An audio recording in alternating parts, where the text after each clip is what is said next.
ஓம் சாந்தி. எல்லோரும் குஷியாக இருக்கிறீங்களா?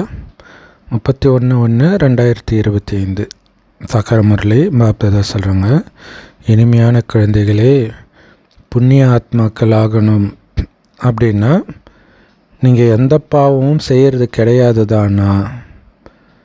உங்களுடைய கணக்கில் சத்தியம் சேமிப்பாகுதா அப்படின்னு சார்ட்டை செக் பண்ணுங்கள். அப்போ தான் புண்ணிய ஆத்மா ஆக முடியும். இல்லை, எந்த பாவமும் செய்யாமல் புண்ணியம் மட்டும் சேமிப்பாகுதான்னு செக் பண்ணிக்கிட்டே இருக்கணுன்றார். அதுக்கு தான் சார்ட்டு எழுதுறது. கேள்வி: மிகப்பெரிய பாவம் என்ன? ஒருவரை தவறான பார்வையில் பார்ப்பது தான் இருக்கிறதுல மிகப்பெரிய பாவம்ன்றார். குழந்தைகளாகிய நீங்கள் விகார பார்வையோடு யாரையுமே பார்க்கக்கூடாது. ஏன்னா புண்ணிய ஆத்மாவாகிட்டு இருக்கிறீங்க இல்லையா? அதனால் தூய்மையான பார்வை தான் இருக்கணும். அதனால் அது எப்போ சாத்தியமாகும்? விகார பார்வையே இல்லாமல் இருக்கிறதுக்கு பாபா நினைவிலேயே இருந்தால்தான் அது சாத்தியம். அதனால் எவ்வளோ நேரம் நான் பாபா நினைவிலே இருக்கிறேன், ஏதாவது பாவ காரியம் செய்கிறேனா அப்படின்னு செக் பண்ணுங்க. இல்லை, மெயினாக அந்த பார்வையில் செய்யும் பார்வை தான் பாவம் தான் அதிகமாக இருக்கும். இல்லை, சினிமா பாட்டு வருதில்ல, பார்வை ஒன்றே போதுமேன்ட்டு விகாரத்தில் விழுறதுக்கு.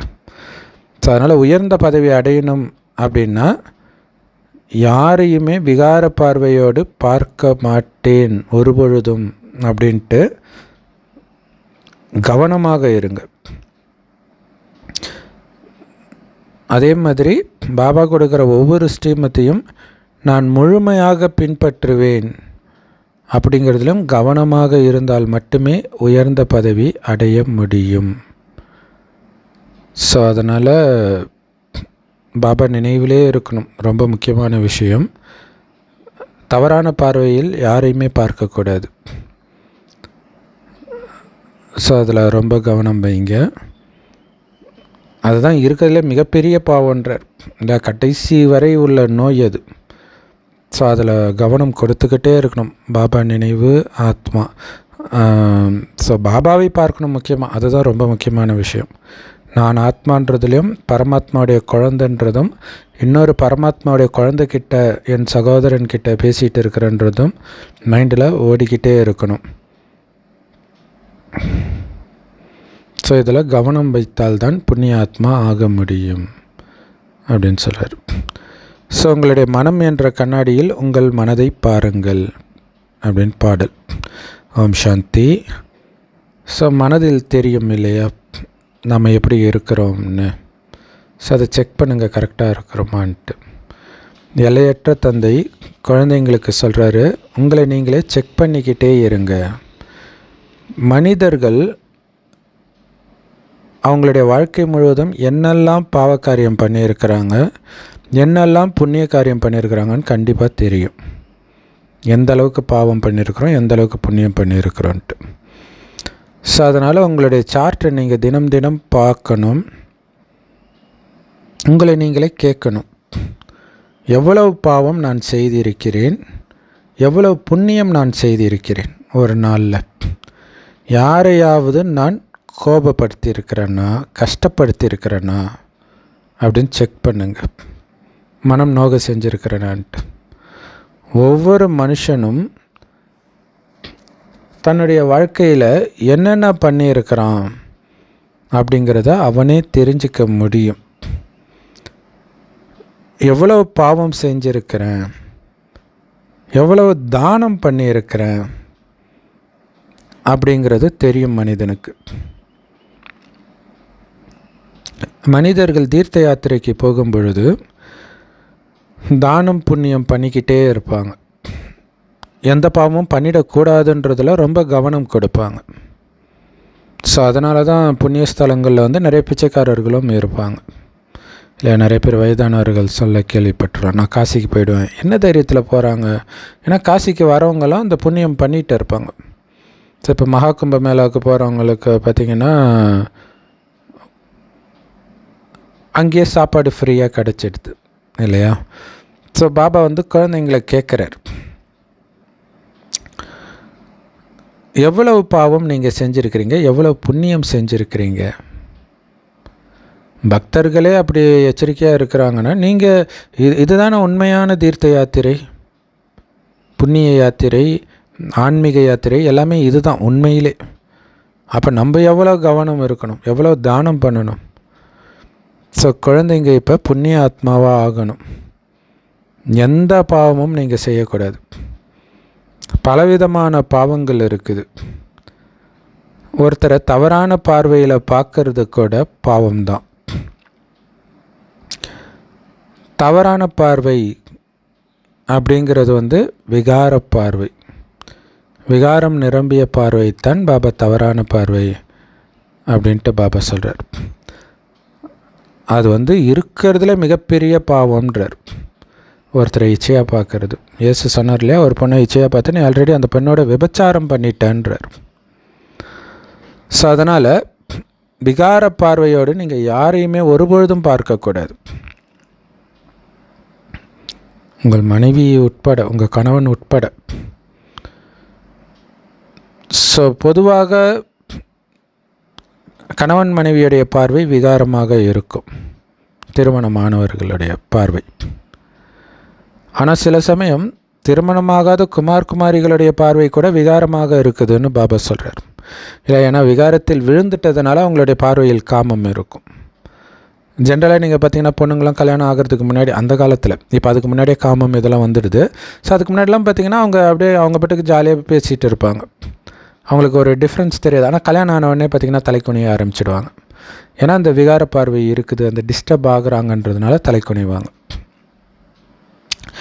பாபா சொல்கிறாரு, உங்களுக்கு எந்த காரணத்தை கொண்டும் உங்கள் பார்வையில் விகாரம் என்கிற விஷம் இருக்கக்கூடாது. அப்படி இருந்தால் உங்களை குரங்குன்னு தான் சொல்லணும் அப்படின்னு சொல்கிறார். இல்லை, அந்த குரங்கை பூஜைக்குரியவராக மாற்றினது தான் ஆஞ்சநேயருடைய கதையே. நாரதருடைய உதாரணம் இருக்குது இல்லையா, நான் லக்ஷ்மியை கல்யாணம் பண்ணிக்க முடியுமான்னு அவர் கேட்குறாரு. நீங்களும் என்ன சொல்கிறீங்க, நாங்கள் லக்ஷ்மியை கல்யாணம் பண்ணிக்குவோம், லக்ஷ்மியாகவோ அல்லது நாராயணனாகவோ மாறிடுவோன்னு தானே சொல்கிறீங்க. அதனால் பாபாவும் கேட்குறாரு, உங்கள் மனசை நீங்களே கேளுங்க, எந்த அளவுக்கு நீங்கள் புண்ணியாத்மா ஆகியிருக்கிறீங்கன்ட்டு. இல்லையா, நாராயணனை கல்யாணம் பண்ணால் எவ்வளோ புண்ணியம் பண்ணியிருக்கணும். ஸோ புண்ணியம் பண்ணணுன்னாலே பாவம் கொஞ்சம் கூட இருக்கக்கூடாது. அந்த அளவுக்கு பரிசுத்தம் ஆகிட்டீங்களா அல்லது இன்னும் ஏதாவது பாவம் பண்ணிட்டு தான் இருக்கிறீங்களா? எந்த அளவிற்கு யோகத்திலேயே நிலைச்சி இருக்கிறீங்க? அப்பாவை அடையாளம் கண்டுக்கிட்டதுனால தான் நீங்கள் இங்கே உட்காந்துட்டு இருக்கிறீங்க இல்லையா? ஸோ அப்பாவை கண்டுபிடிச்ச பிறகும் அவரை நினைக்கலைன்னா என்னன்னு சொல்கிறது? உங்களை தவிர யாருக்குமே பாபாவை தெரியாது. இங்கே பாபாவும் தாதாவும் இணைஞ்சிருக்கிறாங்க, இது ஒரு பாப் தாதா அப்படின்னு உலகத்தில் யாருக்குமே தெரியாது.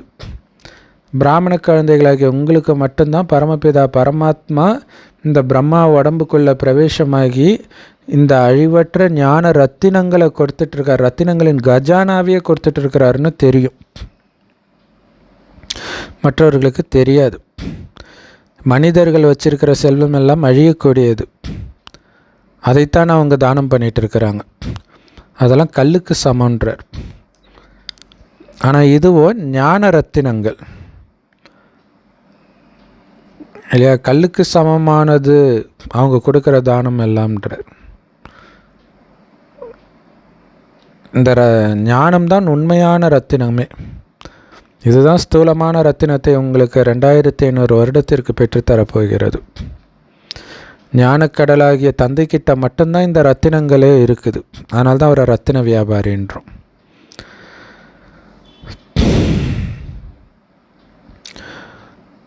ஒரு ரத்தினமும் லட்சக்கணக்கான ரூபாய் மதிப்பு வாய்ந்தது. அவர் அப்போதைய முரளி, அப்போ லட்சம்னா இப்போ கோடிக்கு மேலே. நீங்கள் இந்த ஞான ரத்தினங்களை, ரத்தின வியாபாரி பாபா கொடுக்குற இந்த ஞான ரத்தினங்களை நீங்களும் தாரணை செய்து மற்றவர்களுக்கும் கொடுக்கணும். எந்த அளவுக்கு நீங்கள் இந்த ஞானத்தை தாரணை பண்ணி மற்றவர்களுக்கும் தானம் பண்ணுறீங்களோ அந்த அளவிற்கு நீங்கள் உயர்ந்த பதவியை அடைவீங்க. பாபா சொல்கிறாங்க, அதனால் உங்களை நீங்களே செக் பண்ணுங்க. நான் எவ்வளவு பாவம் செஞ்சுருக்கிறேன். ஸோ அப்போ அதிலிருந்தெல்லாம் வெளியில் வரணும் இல்லையா? ஸோ ஒருவரை இச்சையாக பார்க்குறது மட்டும் இல்லை, ஆபாசமான விஷயங்களை நீங்கள் செல்லில் பார்த்தாலும் கூட அதுவுமே பாவம்தான். ஸோ அதெல்லாம் கூட செக் பண்ணணும், எவ்வளோ பாவம் செஞ்சுருக்கிறேன் இது வரைக்கும். ஸோ இப்போ அதிலிருந்தெல்லாம் வெளியில் வரணும்னா சுத்தமாக ரொம்ப எச்சரிக்கையாக இருக்கணும். ஒவ்வொரு அடியிலும் இன்னமும் நான் எந்த பாவமும் செய்யாமல் இருக்கிறேன் தானே அப்படின்னு செக் பண்ணுங்க. யாரையுமே ஸ்லைட்டாக கூட அந்த ஒரு காமம், நேற்றே சொன்னார் இல்லையா, பாதி காம வசத்தில் இருக்கிறாங்க சிலருன்ட்டு, ஸ்லைட்டாக ஒரு துளி கூட அந்த பார்வையில் இச்சை இருக்கக்கூடாது, தடுமாற்றம் இருக்கக்கூடாது. அது என் சகோதரன் தான். எடுத்தவொடனே சகோதரன் ஆத்மான்னு பார்க்க முடியலன்னா சகோதரினாவது பாருங்கள். இல்லை சொந்த தங்கச்சி அப்படி பார்க்க மாட்டோம்ல, என் சொந்த தங்கச்சி அப்படிங்கிறத பல முறை மைண்டுக்குள்ளே எடுத்துகிட்டு வந்துக்கிட்டே இருக்கணும். உலகத்தில் நிறைய பேர் தங்கச்சி அண்ணன்னு மற்றவர்களை சொல்லுவாங்க, பட் ஆனால் அவங்களுக்குள்ளே அந்த காமம் இருக்கும், அது கூட இருக்கக்கூடாதுன்றார். அதனால தான் அதை ஏமாற்றிடுது, வெறும் ஆத்மா சகோதரன் மட்டும் பாருங்கன்றார்.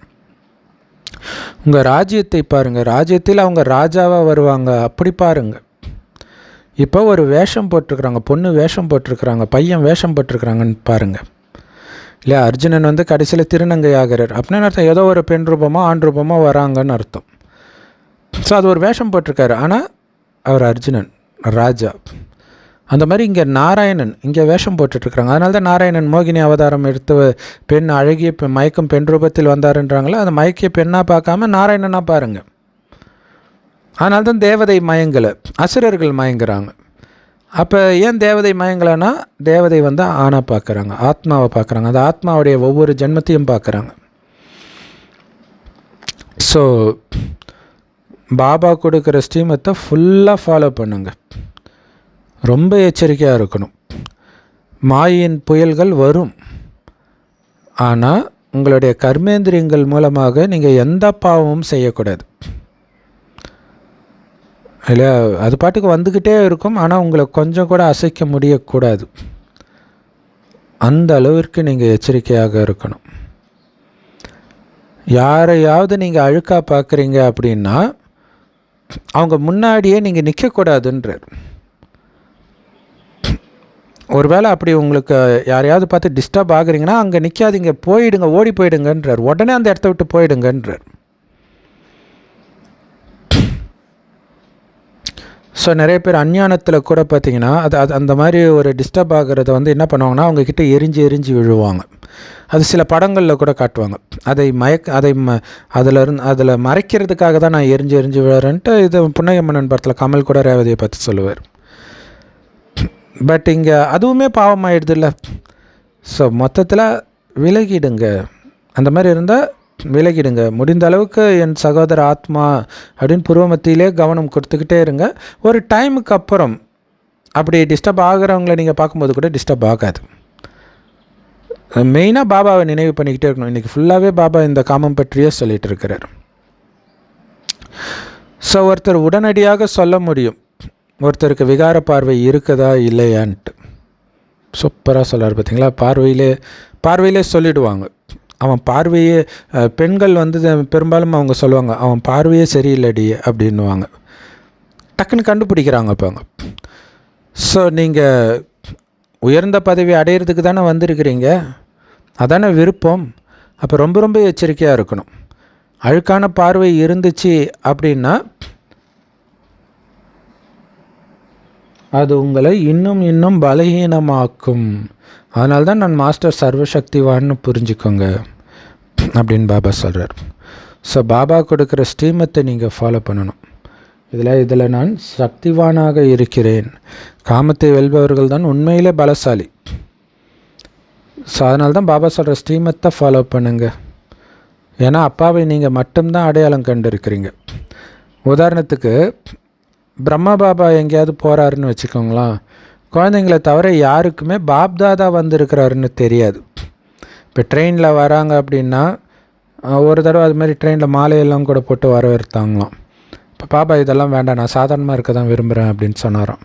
அப்போ மற்றவர்களுக்கெல்லாம் ஆச்சரியமாக இருக்கும், யார் இவர், எதுக்கு மாலை போடுறாங்க, இவர் எதுவும் அரசியல்வாதி கிடையாது, சினிமா ஸ்டார் கிடையாது, ஒரு வயசான தாத்தா தானே அப்படின்னு ஆச்சரியப்பட்டிருப்பாங்க. ஸோ மற்றவர்கள்லாம் அவரை பார்க்குறாங்க, ஆனால் அவங்களுக்கு எதுவுமே தெரியாது வெளியில் ரயில்வே ஸ்டேஷன் அந்த மாதிரி இடத்துல.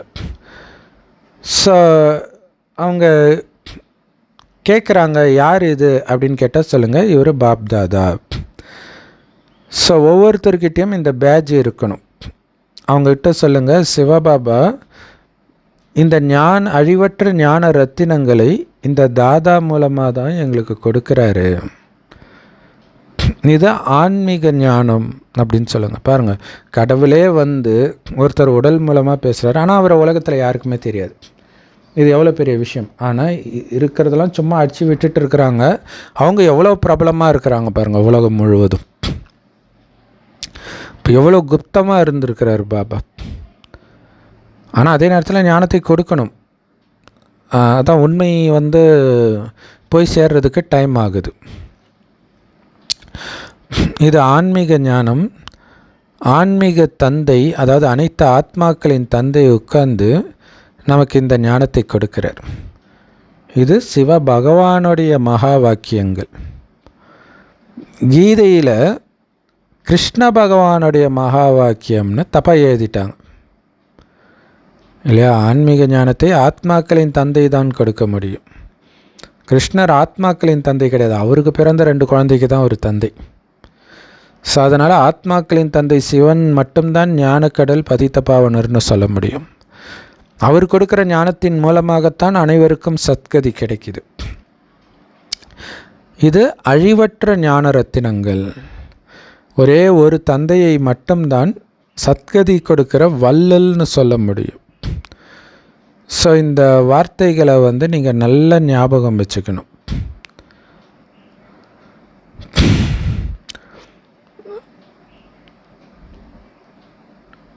குழந்தைங்க புரிஞ்சுக்கிறோம், நாம் வந்து அப்பாவை தெரிஞ்சுக்கிட்டோம், பாபாவும் புரிஞ்சுக்கிட்டார். குழந்தைகளை வந்து அவர் அடையாளம் கண்டுக்கிட்டார் இல்லையா? நமக்கு அப்பாவை தெரியும், அப்பாவுக்கு குழந்தையை தெரியும். இது என் குழந்தைன்னு அவருக்கு தெரியும். ஸோ பாபா சொல்கிறாரு, நீங்கள் எல்லோரும் என்னுடைய குழந்தைகள், ஆனால் நீங்கள் எல்லோரும் என்னை தெரிந்தவர்கள் கிடையாது இல்லையா? உலகத்தில் எல்லாருமே பாபா குழந்தை தான், ஆனால் எல்லாருக்கும் கடவுளை தெரியுமா? ஒருவேளை யாருடைய அதிர்ஷ்டத்துலையாவது இருந்தால் போக போக தெரிஞ்சுக்குவாங்க. பாபா எங்கேயாவது போகிறாங்க அப்படின்னா மனிதர்கள் யார் இவர் அப்படின்னு கேட்குறாங்கன்னா உண்மையில் அவங்க தெரிஞ்சுக்கிற நல்ல எண்ணத்தில் தான் கேட்குறாங்க. அதனால் அவங்கக்கிட்ட சொல்லுங்கள், இவர் பாப் தாதா, இவர் மூலமாக தான் கடவுள் பேசுகிறாருன்னு சொல்லுங்கள். ஏன்னா கடவுளுக்கு உடம்பு கிடையாது இல்லையா? இவரை மீடியமாக யூஸ் பண்ணி அந்த நிராகார தந்தை, எல்லையற்ற தந்தை பேசுகிறாரு. அவர் ஒரு சாக்கார உலகத்தில் சாக்கார உடலில் வராத வரைக்கும் அவர்கிட்ட இருந்து நாம் எப்படி ஆஸ்தியை அடைய முடியும்? ஸோ அவர் வயோதிகர் உடலில் வருவதன் நினைவாக தான் கிறிஸ்மஸ் தாத்தா அப்படின்றாங்க. இல்லை நைட்டு தான் வந்து அதை சர்ப்ரைஸ் பண்ணுவார் கிஃப்ட் கொடுத்து. அந்த மாதிரி இந்த கலியுக இரவில் நமக்கு என்ன சர்ப்ரைஸ் கொடுக்குறார்? சொர்க்கத்தையே கொடுக்குறார். ஸோ பிரம்மா மூலமாக நம்மை தத்தெடுத்து இந்த ஆஸ்தியை கொடுக்கிறார். இவர் பிரஜைகளின் பிதா பிரம்மா, மனித இனத்தின் அப்பா இவர். நாங்கள் அவருடைய குழந்தைகள், நேரடி குழந்தைகள், பிரம்மகுமார் குமாரிகள். எல்லாருக்குமே அவர் அப்பா தான், பட் நம்ம தான் அவரை ஏற்றிருக்கிறோம், அடையாளம் கண்டிருக்கிறோம். ஆனால் எங்களுக்கு ஞானத்தை கொடுப்பவர் அவர் கிடையாது, ஞான கடல் சிவத்தந்தை எங்களுக்கு ஞானத்தை கொடுக்கிறார். ஸோ அவர்கிட்ட இருந்து தான் நாங்கள் ஆஸ்தியை அடையிறோம். இந்த பிரம்மாவும் அவர்கிட்ட இந்த ஞானத்தை படிக்கிறார்.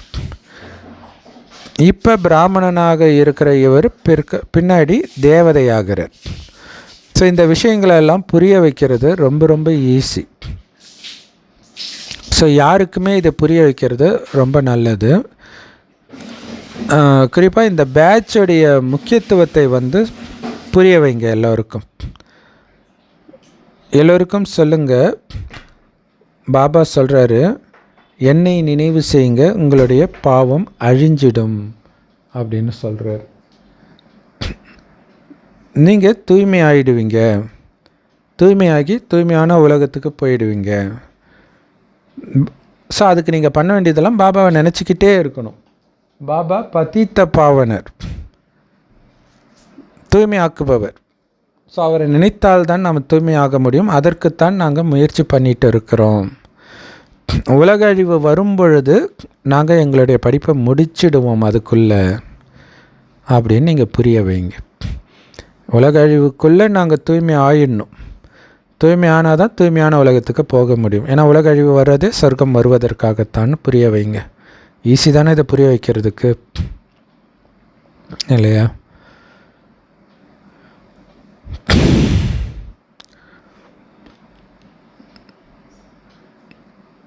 நீங்கள் யாராவது பயணம் செய்கிறீங்க பஸ்ஸில், ட்ரெயினில் அப்படின்னா கொஞ்சம் பேட்ஜ் எடுத்துக்கோங்க. இந்த பேட்ஜு கூடவே நோட்டீஸும் எடுத்துக்கோங்க. அதில் ஆதிசநாதன தேவி தேவதா தர்மத்தை ஸ்தாபனை செய்ய தந்தை பாரதத்திற்கு வந்திருக்கிறார். மீண்டும் மற்ற அனைத்து தர்மங்களின் விநாசமும் இந்த மகாபாரத யுத்தத்தில் நடக்கும். முந்தைய கல்பம் மாதிரியே நாடகத்தின் படி அப்படின்னு எழுதியிருக்கட்டும். ஃபுல் ஞானம் இதில் வந்துடுச்சு இந்த ஒரு வார்த்தையில், இல்லையா? ஸோ ஒரு ஆதிசநாதன தேவி தேவதா தர்மத்தின் ஸ்தாபனையும் பல தர்மங்களின் விநாசமும் இந்த மகாபாரத யுத்தத்தில் நடக்கப் போகுது. ஸோ அதற்கான ஞானத்தை கொடுப்பதற்காக தந்தை இந்த பாரத பூமியில் வந்திருக்கிறாருன்னு சொல்லுங்கள். ஸோ 2 லட்சத்திலிருந்து 4 லட்சம் நோட்டீஸ் அடித்து வச்சுக்கோங்க. அப்போ தான் யார் வந்தாலும் நீங்கள் கொடுத்துக்கிட்டே இருக்க முடியும். ஸோ மேலே திருமூர்த்தி படம் இருக்கணும். இன்னொரு பக்கம் எல்லா சென்டரோடைய அட்ரஸும் இருக்கணும். சூப்பர் இல்லை? எல்லா சென்டர் இது செம சூப்பர். இது மாதிரி யாரும் அடிக்கிறாங்களான்னு தெரியல. எப்படி அடிச்சிருப்பாங்கன்னா, அவங்க சென்டருக்கு கீழே வர கீதா பாடசாலை அட்ரஸ் மட்டும் வச்சுருப்பாங்க. இங்கே வந்து ஜென்ரலாக இப்போ தமிழ்நாட்டில் இருக்கிற எல்லா சென்டரும் தமிழ்நாட்டுக்குள்ளே போகிறதா இருந்தால், அதேமாதிரி ஒவ்வொரு ஸ்டேட்லையும் கூட முக்கியமான அந்த டிஸ்ட்ரிக்ட் சென்டர் இருக்கும் இல்லையா, அந்த டிஸ்ட்ரிக்ட் ஹெட் குவார்ட்டர்ஸ் அட்ரஸ் மட்டும் வச்சு இன்னொரு பக்கம் திருமூர்த்தி படத்தை வச்சு ஞானத்தை போட்டு விட்டுருங்க. ஸோ குழந்தைங்க, ஏன்னா அந்த படம் வந்து பிடிச்சி இழுக்கும். திருமூர்த்தி படம் சாதாரண படம் கிடையாது, இல்லையா? ஸோ குழந்தைங்க சேவை செய்வதில் பற்றிய கவலை தான் முழு நாளும் இருக்கணும். ஏன்னா திருமூர்த்தி படத்தில் பார்த்திங்கன்னா விஷ்ணு படமும் இருக்குது. அதனால் சங்கரை தான் அவங்க சிவனும் சொல்லுவாங்க. ஸோ அந்த பிரச்சனையும் கிடையாது. ஸோ அப்போ யார் இவர் உட்காந்துட்டு இருக்கிறாருன்றது அது அவங்களுக்கு பெருசாக தெரியாது. சரி, ஏதோ இங்கே தான் எல்லா சாமியாரையும் ஏற்றுக்குவாங்க இல்லையா, அதனால் அதோ ஒன்றும் பெரிய விஷயமா எடுத்துக்க மாட்டாங்க. ஸோ இந்த திருமூர்த்தி படத்தை நம்ம வைக்கலாம், பிரம்மா ஃபோட்டோவையும் சேர்த்து.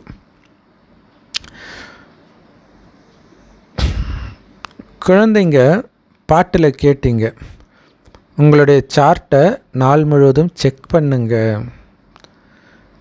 முழு நாளும் உங்களுடைய மனநிலை எப்படி இருக்குது அப்படின்னு செக் பண்ணுங்க. உங்களை நீங்களே கேளுங்கன்ற, கேட்டு எழுதுங்க.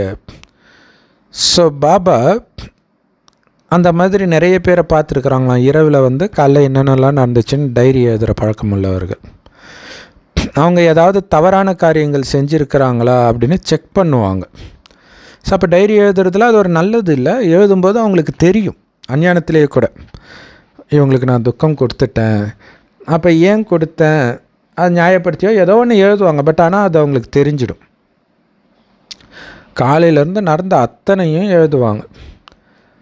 ஏன்னா இதை அவங்களுடைய வாழ்க்கை வரலாறு நல்லா எழுதுனா பின்னாடி வரவங்க அதை பார்த்து படித்து பயனடைவாங்கன்னு அவங்க நினைக்கிறாங்க. ஸோ நல்ல மனிதர்கள் தான் இப்படி எழுதுவாங்க. ஆனால் இப்போ எல்லோருமே விகாரம் நிரம்பியவர்களாகத்தான் இருக்கிறாங்க. ஆனால் இங்கே எழுதக்கூடிய டைரி அப்படி கிடையாது. இல்லையா? இங்கே பாபாவுடைய ஸ்ரீமத் படி எந்த அளவுக்கு ஃபாலோ பண்ணுறோம், இல்லை மீறி துக்கம் கொடுக்குறீங்களா, அதை எழுதுகிறோம். நாள் ஃபுல்லாக இவங்கள பார்த்தா அவங்கள பார்த்தோம்லாம் எழுதிட்டு இருக்க மாட்டோம். கதை எழுதுகிற வேலை கிடையாது. அது மட்டும் இல்லை, டெய்லியும் செக் பண்ணணும் சார்ட்டை. பிறகு பாபா கிட்டேயும் அனுப்புங்க. அப்போ தான் நீங்கள் நல்ல வளர்ச்சி முன்னேற்றம் அடைவீங்க. எதிர்காலத்துக்கும் நீங்கள் கவனம் கொடுப்பீங்க. இல்லை, உங்களுடைய சார்ட்டை தினமும் செக் பண்ணி பாபா கிட்ட அனுப்புகிறீங்கன்னும் பொழுது ஒவ்வொரு வருஷம் அல்லது ஒரு மாதம் அனுப்புகிறீங்கன்னா அடுத்த மாதம் இதை விட பெட்டராக இருக்கணும்னு உங்களுக்கு தோணும் இல்லை? ஸோ அப்போ எதிர்காலத்தில் இன்னும் கவனம் வைப்பீங்க. ஸோ எல்லாத்தையும் தெளிவாக எழுதுங்க. இல்லை, சார்ட் எழுதுறதை பற்றியும் ரொம்ப கவனம் கொடுத்து பாபா இன்றைக்கி சொல்கிறாரு. அடுத்தது விகாரமாக பார்க்கக்கூடாதுன்றதை பற்றியும் சொல்கிறார். அடுத்தது சேவையை பற்றி சொல்கிறார்.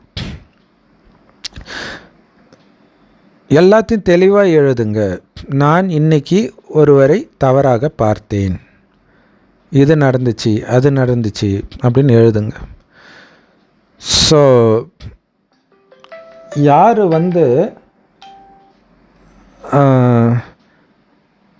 மற்றவர்களை துக்கமுடையவர்களாக ஆக்குறாங்களோ அவங்கள பாபா ஏமாத்துக்காரர்கள் அப்படின்னு. ஸோ ஏன்னா பாபா யாருக்கும் துக்கம் கொடுக்கக்கூடாது அப்படின்னு சத்தியம் பண்ண வைக்கிறார். அப்படி இருக்கும்போது நீங்கள் துக்கம் கொடுக்குறீங்கன்னா பாபா ஏமாத்துறீங்கன்னு தானே அர்த்தம். ஏற்கனவே பல ஜென்மத்தின் பாவச்சுமை, அளவற்ற பாவச்சுமை உங்கள் தலை மேலே இருக்குது. அந்த பாவச்சுமையை யோக பலத்தினால நம்ம நீக்கிறதுக்கு வந்திருக்கிறோம். ஸோ அதனால் இதில் இன்னும் வேறு துக்கம் கொடுத்து பாவத்தை சேர்த்துக்கக்கூடாது. அதனால் தினம் தினம் செக் பண்ணுங்க, நான் யாருக்காவது நாள் முழுவதும் துக்கம் கொடுத்தேன்னா அப்படின்னு செக் பண்ணுங்க.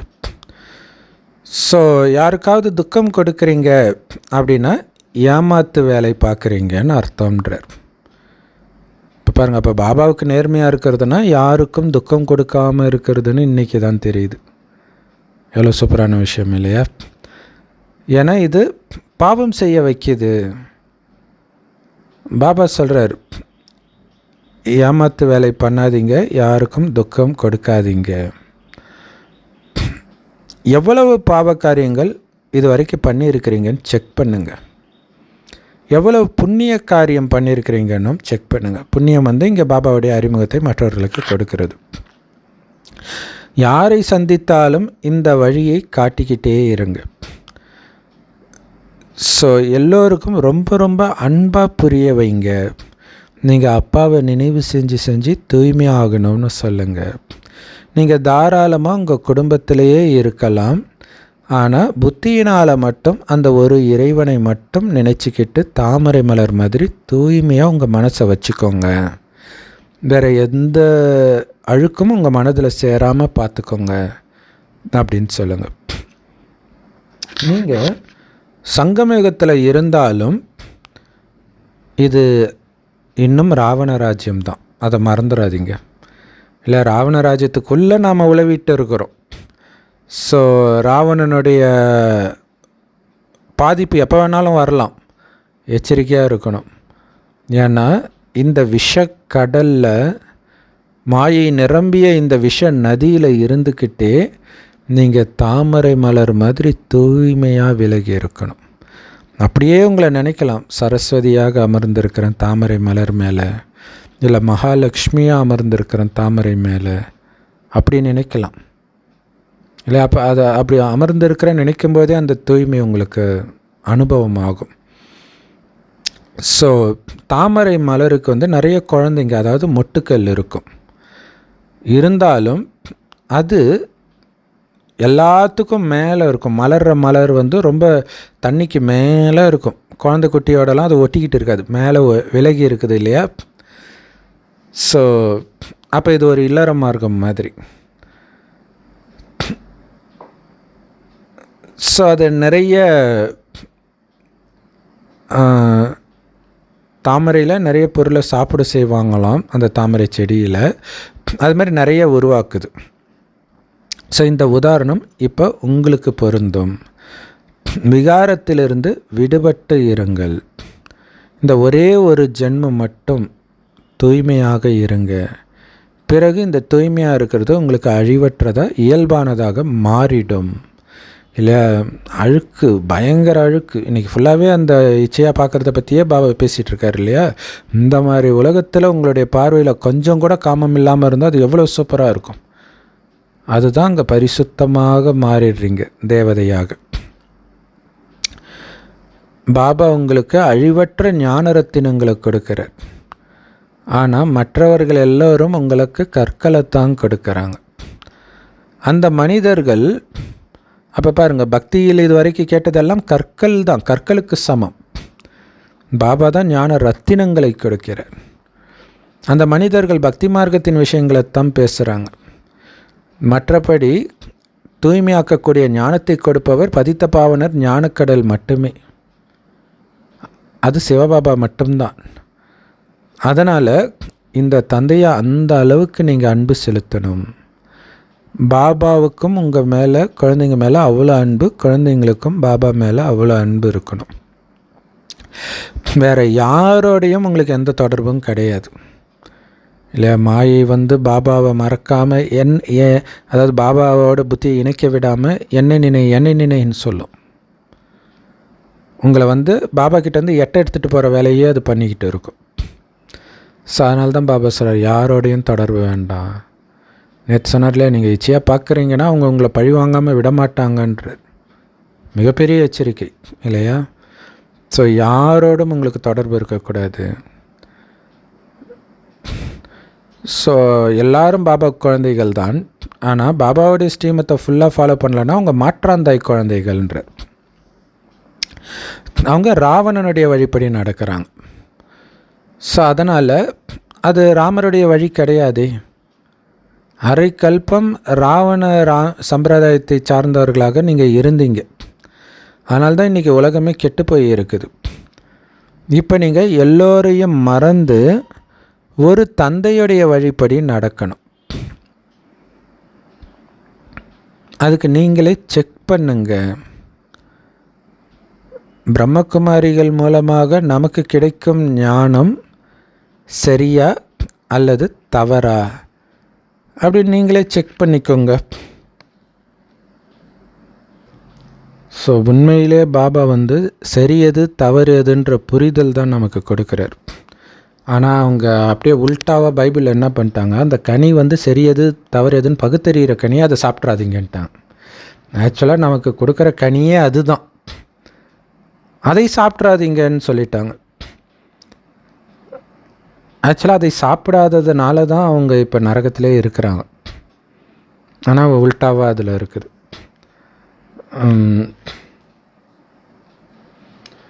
ஸோ சரி எது தவறு எதுன்னு யார் சொல்ல முடியும்?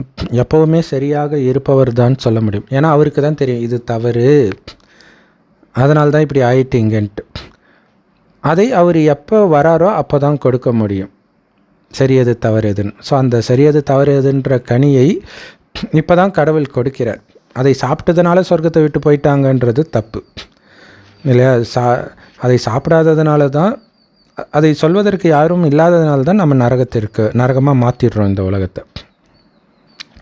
பாபா சொல்கிறாரு, நீங்கள் அரை கல்பமாக பக்தி மார்க்கத்தில் வேத சாஸ்திரங்களை கேட்டு தான் வந்திருக்கிறீங்க. இப்போ ஞானத்தை கேட்குறீங்க. இப்போ நீங்களே சொல்லுங்கள், இதுவரைக்கும் கேட்ட சாஸ்திரங்கள் சரியா அல்லது நான் சொல்வது சரியா? கடவுள் எங்கும் நிறைந்தவர்னு அவங்க சொல்கிறாங்க. நான் உங்கள் முன்னாடி ஆஜராகி சொல்கிறேன் நான் தான் உங்கள் அப்பான்ட்டு. நான் இப்போ எல்லா இடத்துலையுமா இருக்கிறேன். அப்போ நீங்களே சொல்லுங்கள் யார் சொன்னது சரின்ட்டு. ஸோ இது எல்லாத்தையும் குழந்தைங்களுக்கு தான் பாபா புரிய வைக்கிறார். அது மட்டும் இல்லை, பிராமணர் ஆனால் தான் இது உங்களுக்கு புரியும் இல்லையா? முதல்ல அப்பான்னு நிச்சய புத்தி வந்த பிறகு தான் பாபா சொல்கிறது தான் சத்தியம்னு நம்பிக்கை வரும்பொழுது தான் இதெல்லாம் புரியவே ஆரம்பிக்கும். இல்லாட்டினா என்ன பண்ணுவீங்க, சயின்ஸை வச்சே யோசிச்சுட்டு இருப்பீங்க. சயின்ஸ் அப்படி சொல்லுது, இப்படி சொல்லுது, அப்படி சொல்லுது. ஆரம்பத்தில் பாபா குழந்தை ஆகும்போது அப்படி எல்லாம் வரும். அதுக்கு பிறகு பாபா சொன்னால் அது ரைட், அவ்வளோதான். இதுக்கு மாறாக சயின்ஸ் சொல்லிச்சுன்னா அது ஏதோ தப்பு இருக்குது, அதை ஆராய்ச்சி பண்ணுறது நம்ம வேலை கிடையாது அப்படின்னு விட்டுருவோம். அதனால தான் பாபா சொல்கிறார், பிராமணர் ஆகாமல் இது உங்களுக்கு புரியாது. ராவண சம்பிரதாயத்தில் எத்தனை பேர் இருக்கிறாங்க, ஆனால் நீங்கள் எவ்வளோ கம்மியாக இருக்கிறீங்க, அதுவும் வரிசைக்கிரமமாக தான் இருக்கிறீங்க இல்லையா? அந்த பாண்டவர்கள் 5 பேரில் வரிசைக்கிரமம் இருப்பாங்க இல்லை? ஸோ பிறரை தவறான பார்வை இச்சையாக பார்க்குறாங்க அப்படின்னாலே அவங்க ராவண சம்பிரதாயத்தை சார்ந்தவர்கள், பாபா ஞானம் எடுத்திருந்தா கூட. ஸோ எப்போ அவங்களுடைய பார்வை முற்றிலும் மாறுகிறதோ, தெய்வீகமாக மாறுகிறதோ, அப்போ தான் அவங்கள ராமருடைய சம்பிரதாயத்தை சார்ந்தவர்கள்னு சொல்ல முடியும். நீங்கள் எல்லோரும் நீங்களே புரிஞ்சிக்கலாம் நீங்கள் எந்த சம்பிரதாயத்தை சார்ந்தவர்களாக இப்போ இருக்கிறீங்க, உங்கள் மனநிலை எப்படி இருக்குதுன்ட்டு. இதுக்கு முன்னாடி இந்த ஞானம் உங்ககிட்ட கிடையாது. பாபா இப்போ உண்மையான வழியை காட்டிட்டார். அதனால் இந்த ஞான ரத்தினங்களை எவ்வளவு நான் தானம் பண்ணுறேன் அப்படின்னு நீங்கள் செக் பண்ணணும். பக்தர்கள் அழியக்கூடிய செல்வத்தை தான் தானம் பண்ணுறாங்க. ஆனால் நீங்கள் இப்போ இந்த அழிவற்ற ஞான ரத்தினங்களை தானம் பண்ணணுமே தவிர அழியக்கூடிய செல்வத்தை கிடையாது. ஒருவேளை அழியக்கூடிய செல்வம் இருந்துச்சுன்னா இந்த அலௌகீக சேவைக்கு பயன்படுத்திங்க, பிச்சைக்காரங்களுக்கு கொடுக்காதீங்க. சென்டர் கட்டுறதுக்கு உதவி பண்ணுங்கள், இல்லாட்டினா வாடகைக்கு கொடுக்கறதுக்கு உதவி பண்ணுங்கள். நிறையா இருக்குது இல்லை, யஜ்யத்துக்கு நோட்டீஸ் அடிங்க, பேனர் வைங்க, விளம்பர படம் எடுக்கலாம், யூடியூப்பில் விளம்பரம் கொடுக்கலாம். இது மாதிரி நிறையா இருக்குது, அதுக்கு பயன்படுத்துங்க. பிச்சைக்காரர்களுக்கு கொடுத்துட்டு இருக்காதிங்க. பிச்சைக்காரர்களுக்கு ஞானத்தை கொடுங்க. காசு கொடுக்கறதுக்கு, சாப்பாடு கொடுக்கறதுக்கு நிறைய பேர் இருக்கிறாங்க. அந்த ஞானத்தை கொடுக்க நீங்கள் மட்டும்தான் இருக்கிறீங்க. மற்றபடி அழுக்கானவர்களுக்கு, பாவாத்மாக்களுக்கு காசு தானம் கொடுக்கறதுனால நீங்களும் அழுக்காகிடுறீங்க. நீங்கள் உங்களுடைய செல்வத்தை இந்த ஈஸ்வரிய சேவைக்காக தானம் பண்ணும் பொழுது இதோடைய பலன் புது உலகத்தில் 21 ஜென்மத்துக்கு உங்களுக்கு கிடைக்கிது. ஸோ இந்த விஷயங்களை எல்லாம் நீங்கள் புரிஞ்சுக்கணும். பாபா உங்களுக்கு சேவை செய்கிறதுக்கு பல வழிகளை கொடுத்துக்கிட்டே இருக்கிறார். மெயினாக சேவை செய்கிறதுக்கு வழியை விட கருணை தேவை ஒவ்வொருத்தர் மேலேயும். அவங்களையும் மாற்றணும், அவங்களையும் பாபா குழந்தையாக்கணும். இந்த கருணை இருக்கணும். ஒவ்வொரு மதத்தினருக்கும் அது இருக்குது. பாபா குழந்தைங்களுக்கு தான் ரொம்ப கம்மியாக இருக்குதோன்னு டவுட்டாக இருக்குது. ஏன்னா சேவை செய்கிறது அவ்வளோ கம்மியாக இருக்குது. ஸோ பரமபிதா பரமாத்மா பிரம்மா மூலமாக புது உலகத்தை படைத்தார் அப்படின்னு நினைவு செய்யப்படுது. ஆனால் யாருக்கும் அதோடைய அர்த்தம் புரியலை. பரமாத்மா எங்கும் நிறைந்தவர்னு சொல்லிட்டாங்க. ஸோ எங்கும் நிறைந்தவர் எப்படி படைக்க முடியும்? பிரம்மா எங்கும் நிறைந்தவர் இல்லை தானே. அப்போ பிரம்மாக்குள்ளே எப்படி படைக்க முடியும் எங்கும் நிறைந்தவர்? ஸோ அதனால் குழந்தைங்க சேவை செய்கிறதுல ரொம்ப ஆர்வம் கொண்டவர்களாக இருக்கணும். நீங்கள் எந்த அளவுக்கு நிறைய பேருக்கு சேவை செய்கிறீங்களோ அந்த அளவுக்கு உங்களுக்கும் நன்மை வரும். நாளுக்கு நாள் பாபா எல்லாத்தையும் ரொம்ப ஈஸியாக்கி புரிய வைக்கிறார். இந்த திருமூர்த்தி படம் ரொம்ப ரொம்ப நல்ல படம். இதில் சிவபாபா இருக்கிறாரு, பிரஜாபிதா பிரம்மாவும் இருக்கிறார். ஸோ இந்த பிரம்மா மூலமாக 100% தூய்மை, அமைதி மற்றும் சாந்தி, சுகம் நிரம்பிய பாரதத்தை மீண்டும் சிவபாபா ஸ்தாபனை பண்ணுறார். அந்த தெய்வீக ராஜ்யத்தை ஸ்தாபனை பண்ணுறார். பிரம்மா மூலமாக மட்டும் இல்லை, பிரஜாபிதா பிரம்மகுமார் குமாரிகளாகிய உங்கள் மூலமாகன்றார். இல்லை, பிரம்மா மட்டும் பண்ணல, பிரம்மாவுடைய கைகளாக நாம் இருக்கிறோம். ஸோ மற்ற தர்மத்தை சார்ந்தவர்கள் எல்லோரும் இந்த மகாபாரத யுத்தத்தில் அழிந்து போவார்கள், முந்தைய கல்பத்தை மாதிரியே.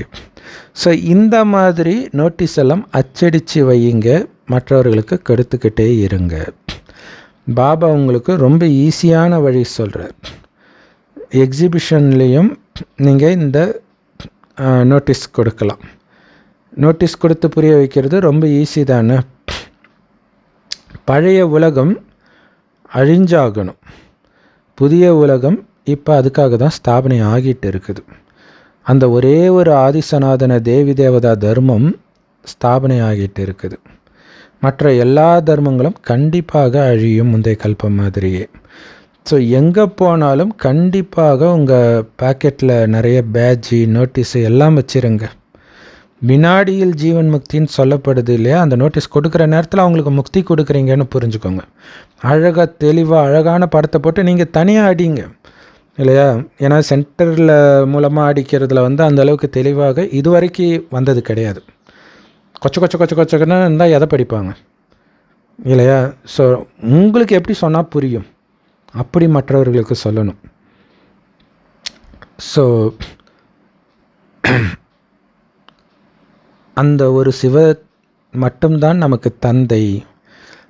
இந்த பிரம்மா நம்முடைய மூத்த சகோதரர், இவர் உடலில் வந்து அவர் இந்த ஞானத்தை கொடுக்கிறாரு அப்படின்னு புரிய வைங்க. அந்த சிவத்தந்தையை நினைத்தால்தான் நாம் தங்கயுக உயர்ந்த தேவதை பதவியை அடைய முடியும். புது உலகத்தின் படைப்பும் பழைய உலகத்தின் அழிவும் நடக்குது. பிறகு நீங்கள் புது உலகத்திற்கு போய் அந்த விஷ்ணுபுரியில் உங்களுடைய ராஜ்யத்தை ஆட்சி செய்வீர்கள். இதை புரிய வைக்கிறது ரொம்ப ரொம்ப ஈஸி தானே இல்லையா? இவ்வளோதான், ரொம்ப சிம்பிளாக்கி புரிய வைக்கணும். மனிதர்கள் தீர்த்த யாத்திரையில் ரொம்ப அலைஞ்சு திரியிறாங்க, இந்த கோயில் அந்த கோயில் இந்த குளம்ன்ட்டு. அதே மாதிரி ஆரிய சமாஜத்தினர் கூட ட்ரெயின் ஃபுல்லாக அவங்க ஆட்களை கூட்டுக்கிட்டு இந்த தீர்த்த யாத்திரை அந்த தீர்த்த யாத்திரைன்னு போயிட்டு இருக்கிறாங்க. இதுக்கு பேர் தான் மதத்தின் பேரால் அலைஞ்சு திரிகிறது. அது உண்மையில் மதத்தின் பேராலன்னு கூட சொல்ல முடியாது, அதர்மத்தின் பேரால். தர்மத்தின் பேரால் இல்லை, அதர்மத்தின் பேராலன்ற. அலைய விடுறது தர்மம் கிடையாது, அமைதியை கொடுப்பது தான் தர்மம். அது அலைவதனால் கிடைக்காது. இப்போ ஒரு ஆஃபீஸ்க்கு போகிறீங்க, கவர்மெண்ட் ஆஃபீஸ்க்கு, ஆள் இல்லைப்பா நாளைக்கு வாப்பான்றாங்க. மறுபடியும் போகிறீங்க, அடுத்த வாரம் வாங்குறோம். டென்ஷன் ஆக மாட்டீங்க, எங்களை அலைய விடுறாங்க. ஆனால் நீங்களாக விரும்பி கோயில் கோயிலாக அலைஞ்சிட்டு இருக்கிறீங்க, அதுக்கு பேர் அலையிறது தானே. அதுதான் அதர்மம்ன்றது. ஸோ இங்கே தர்மத்தின் பேரால் நீங்கள் அலைய வேண்டிய அவசியம் கிடையாது. ஒரு இடத்துல உட்காந்து படிக்கிறீங்க. மனிதர்கள் பக்தி மார்க்கத்தில் என்னென்ன பண்ணுறாங்க பாருங்கள். குழந்தைங்க பாட்டை கேட்டீங்க, உங்களுடைய மனம்ன்ற கண்ணாடியில் உங்கள் முகத்தை பாருங்கள்ன்ட்டு. ஸோ அந்த முகத்தை நீங்கள் மட்டும்தான் பார்க்க முடியும். அதாவது உங்களுடைய மனநிலை, அது மற்றவங்களுக்கு தெரியாது. கடவுளுக்கு நீங்கள் காட்டலாம், என் மனம் வந்து தூய்மையாக இருக்குது பாபா, உங்களை தவிர யாரும் கிடையாதுன்ட்டு. ஸோ இது எல்லாமே ஞானத்தின் விஷயங்கள் இல்லையா? நெஞ்சை கீழ்ச்சி ஆஞ்சநேயர் காட்டுறாரு இல்லையா? ஸோ அப்போ உண்மையிலே நம்ம மனசில் இருக்கிறத கடவுளுக்கு காட்டலாம். யாருமே இல்லை பாபா, எப்படி காட்ட முடியும்? அவருடைய நினைவில் இருந்தால் தெரிஞ்சுக்கும்.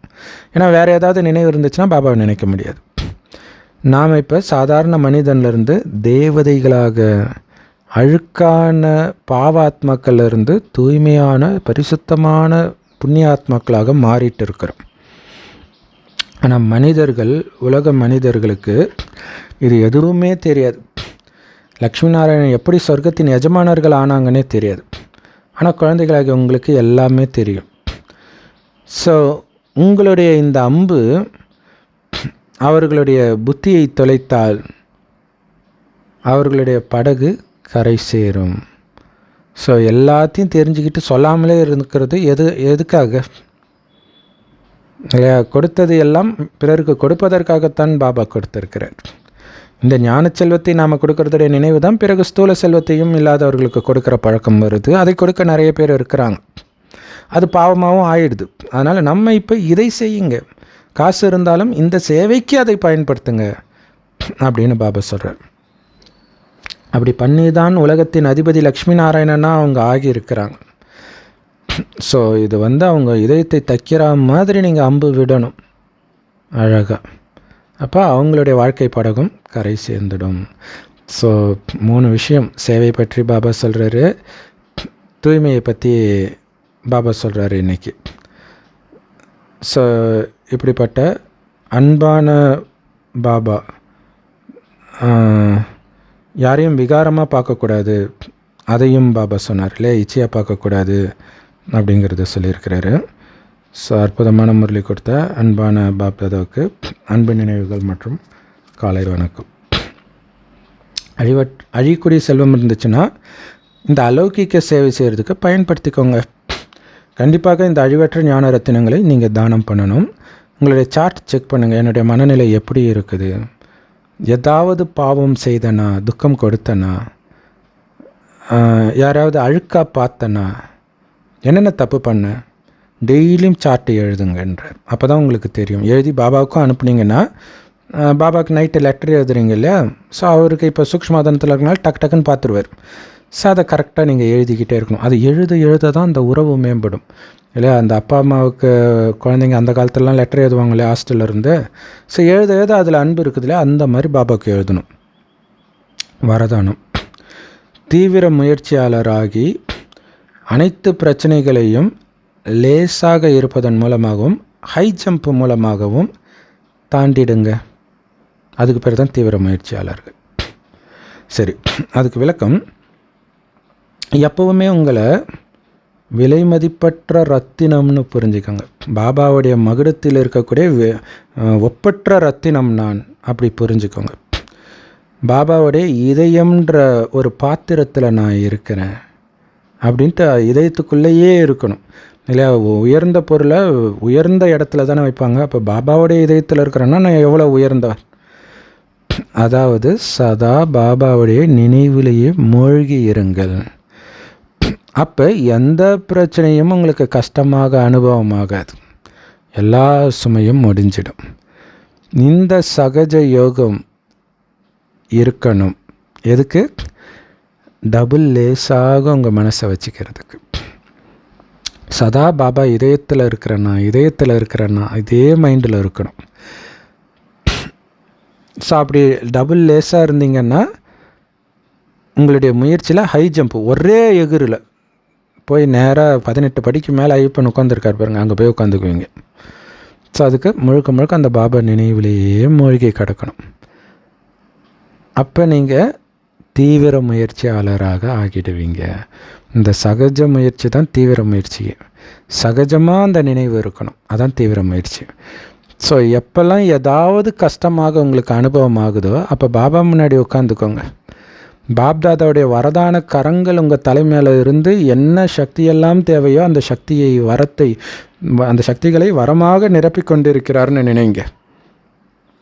இதன் மூலமாக எல்லா பிரச்சனைக்கான தீர்வும் ஒரு வினாடியில் கிடச்சிடும்ன்ற. மொத்தத்தில் பாபா கூடவே இருங்க, பாபா இதயத்திலே உட்காந்துட்டு இருங்க.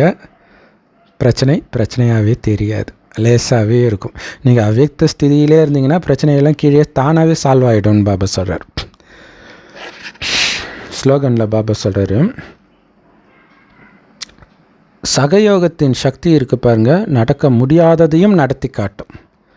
இதுதான் உங்களுடைய பாதுகாப்பு கோட்டை, பாதுகாப்பு அரண்றார் இல்லையா. மற்றவர்களுக்கு சகயோகம் கொடுக்கக்கூடிய சக்தி. ஸோ நீங்கள் மற்றவர்களுக்கு சகயோகம் கொடுத்துக்கிட்டே இருக்கிறீங்க அப்படின்னா அது மனசாலையும் சரி, ஸ்தூலமாக சேவை செய்யும்போதும் சரி, சகயோகம்னு என்ன, உதவி, ஒத்துழைப்பு. அப்போ தானாகவே அந்த நடக்க முடியாத அளவுக்கு மிகப்பெரிய சேவையெல்லாம் நடக்கும். அப்போ நிறைய பேர் சேர்ந்து சேவை செய்யும்போது அங்கே மாயையாலையும் வர முடியாது. ஒருத்தர் பலகீனமாக இருந்தாலும் மற்றவர்கள் பலமானவர்கள் இருக்கிறதுடைய அந்த சக்தி பலகீனமானவர்களை தாக்காமல் பார்த்துக்கும், மாயை உள்ள வராமல் பார்த்துக்கும், பலகீனமானவர்களையும் பலவானாக மாற்றும். இன்றைய மனசா சேவை பாபா சொல்கிறாங்க, நேரத்தின் அனுசாரம் நீங்கள் சக்தி கொடுக்கக்கூடிய காரியத்தையும் வைப்ரேஷனை எல்லா இடத்திலும் பரப்பக்கூடிய காரியத்தையும் செய்து உங்கள் மனதின் மூலமாக வாயு மண்டலத்தை உருவாக்கக்கூடிய சேவை செய்யணும். சக்திகளின் மூலமாகவும் வைப்ரேஷன் மூலமாகவும் வாயு மண்டலத்தை சக்திசாலியாக மாற்றணும். ஏன்னா இப்போ இந்த சேவை தேவைப்படுது. இப்போ இந்த சாக்கார ரூபத்தில் பிரம்மபாபா சாக்காரத்தில் இருக்கும் பொழுது நீங்கள் என்ன பார்த்தீங்க? ஏதாவது ஒரு விஷயத்தின் அலை வருது, ஒரு பிரச்சனை வருது அப்படின்னா இரவு பகலாக சக்தி கொடுக்கறதுல பாபா குழந்தைங்களை ஈடுபடுத்துவார். பலகீனமானவர்களை சக்திசாலி ஆக்கக்கூடிய சக்தி கொடுக்கறதுல கவனம் கொடுப்பார். குறிப்பாக பிரம்ம பாபா இரவு கண் விழித்து யோகம் பண்ணுறதுடைய நினைவு தான் பக்தி மார்க்கத்தில் பைபிளில் பார்த்திங்கன்னா அந்த மரணத்தருவாயில் இரவு கண் விழித்து அவர் ஜபம் பண்ணுவார். அப்போ தான் அவர் கண் விழித்தே ஜபம் பண்ணுவார், கடைசி நேரத்தில் தான். ஆனால் பிரம்ம பாபா எப்பயுமே அப்படி தான் இருந்தார், ஜபம் இல்லை, நினைவு.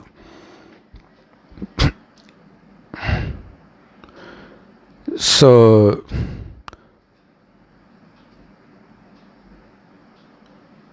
பிரம்மா பாபா வந்து